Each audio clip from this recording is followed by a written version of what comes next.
There are many ways to live off the grid.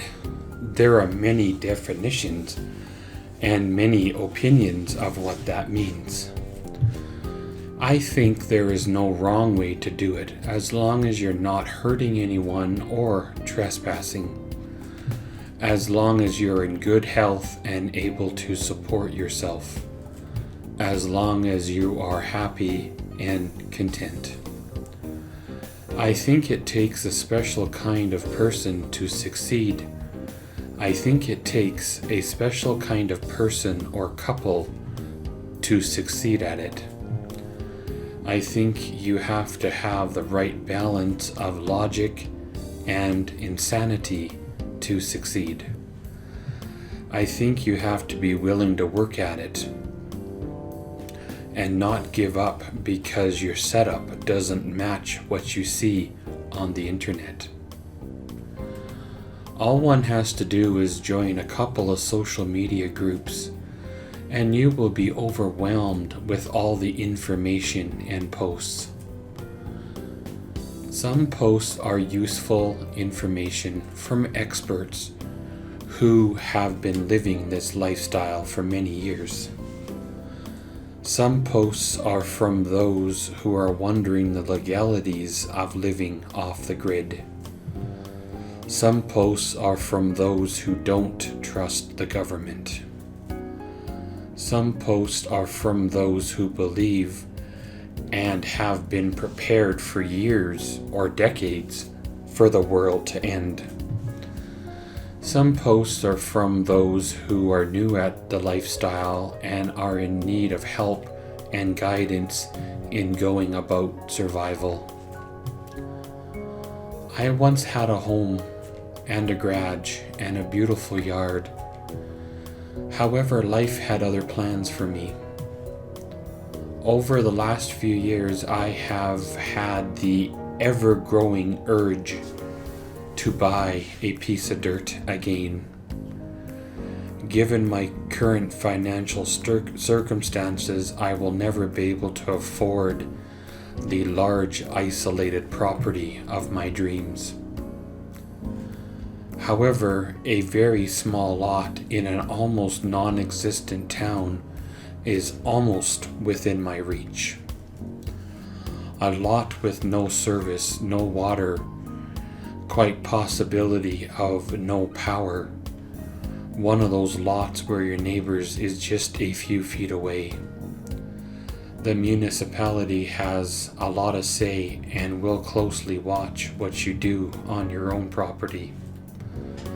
One of the first things I would do if I had the chance is I would build the tallest fence I could possibly build to keep nosy neighbors from interfering in my life. Depends on the orientation of the lot and direction of the sun. I would plant some fast-growing trees for privacy and shade. I would like some kind of in-ground box-like brute cellar. A place, you could ride out a storm or something. It would be cool in the summer. It would be a great place to keep food stocks. One of them things that you wouldn't even know was buried in the ground unless you've seen it go in there. The upper shelter could be a simple 12 by 16 or so garden shed type of thing. Due to the extreme cold winters that we have here, you would have to have really thick walls for insulation. The roof would have to be reinforced to handle the snow load. If a person custom built their shelter, they could orientate the roof to face the sun. A person could have solar panels, and a person could have a large collection of solar panels as well as a very efficient rain collection system just based on the size of this roof.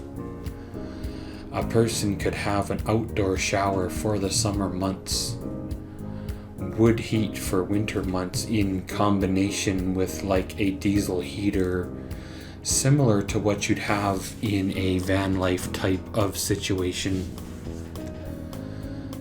However, all it takes is a nosy neighbor and all of these dreams would never be able to happen. You'd be reported for not fitting in.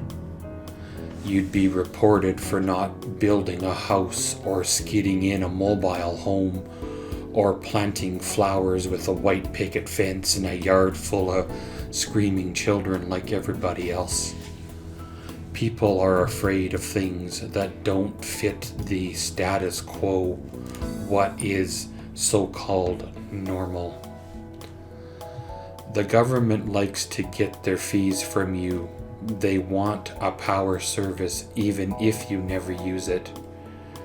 You still have to pay for the distribution fees in some places, even if you don't even have water on. If you don't have power, don't have natural gas, don't have water, then sometimes your structures are considered condemned and not fit for human habitation. There are always building codes, zoning codes, and ideas that they want their neighborhood to look like. And if you're in a neighborhood of houses and you want to put a mobile home in there, you may face problems. If you're in a neighborhood of mobile homes and you want to bury a sea can in the ground and put a 12 by 16 shed on top, you might face problems. Everything nowadays is just so regulated that it almost takes the fun out of trying anything. You've got to jump through so many hoops that by the time you've done it, you've had all the fun took out of it, all the fun of trying to get there. My ultimate goal would be to create a place that I could get away from the day-to-day noise of the city. A place that I could go on a winter's day to enjoy the solitude of being alone. A place that is a simple setup without the constant maintenance of having a house in town. Given my current financial situation, the only way to achieve this is to fully embrace and immerse myself in it. I would have to live out there full time and be forced to make a go of it and not just to treat it like a novelty or a weekend getaway. Given the state of the world and what's going on, I am starting to feel like all of their opinions have merit. Seeing the way the government agencies respond to disaster and the mismanagement of funds and resources, can a person fully trust that help will be there when needed? Everyone should have a certain level of self-sustainability. Everyone should be prepared for the unknown future or natural disaster. If today was your last day, what would you do? When I look back on my childhood, seeing some of the things that my grandparents had squirreled away or stocked up, some of those weird jars with weird looking canned goods in them. Some of the canned goods didn't look very edible, but apparently they still were. Seeing what my grandpa had squirreled away, bags of flour, bags of sugar, extra cans of coffee, multiple jars of this, multiple jars of that. I always thought there was something wrong with them. Why would you store food when you can just go to the grocery store to get it? Why would you break your back in the hot sun growing potatoes or grow in a garden, peas, carrots, potatoes, whatever, when again you could just go to the store and get it? Why would you go through all that effort and headache to raise cattle or sheep or chickens when, again, you could just go to the store and get it. However, in my later years here, in the last few years, you see the prices of things. You see the hoops that producers have to jump through to grow the very food we eat. You see problems with inventory on the grocery shelves. You see problems with our food supply, so-called tainted meat, so-called tainted items. You see recalls on the very things that we need to survive, and then the very hoarding of these things when they come back in stock. It's no wonder the older generation did what they did. It's no wonder the older generation lived an extremely simple life, a simple existence, never did get overextended, never did really rely on anything that wasn't currently at hand at this moment. In this modern world, we have forgotten what we were taught. In this modern world, we rely on things being there, and when they're not, that's when panic ensues. These are just some of my observing items, some of the things that are going around in my head. Leave your comments below. And as always, thanks for watching.